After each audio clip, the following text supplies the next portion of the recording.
Magdadalawang linggo na ang hinahanap naman si Pastor Apollo Kibuloy sa compound ng Kingdom of Jesus Christ. Kumustahin natin ang sitwasyon doon sa live na pagbabalita ni Bril Montalvo. Bril, ano na ba ang update dyan sa paghahanap kay Pastor Kibuloy? Cheryl, ngayon ang ika-13 araw na paghahanap ng mga pulis kay Pastor Apollo Kibuloy sa loob ng Kingdom of Jesus Christ dito sa Davao City. Bagay na patuloy na kinukestyon ng kanyang mga taga-suporta.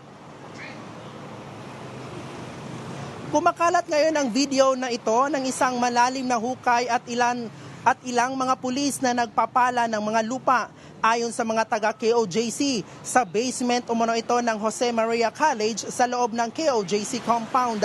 Nauna nang sinabi ng legal counsel ng KOJC na si Attorney Israelito Torion na nagsasagawa raw ng drilling activity sa loob ng JMC ang mga pulis.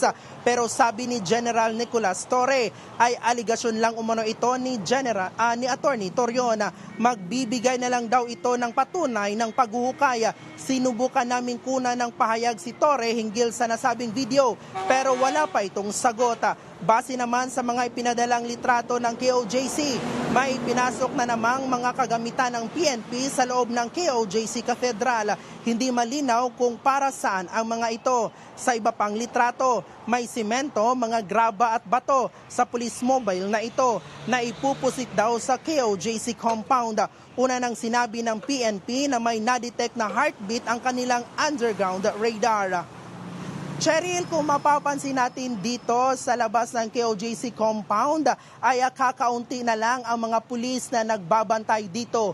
Bukas naman ng umaga ay inaasahan na magsasagawa ng ocular inspection ang Senado sa loob ng KOJC compound at pagkahapon naman ay magkakaroon ng isang public hearing.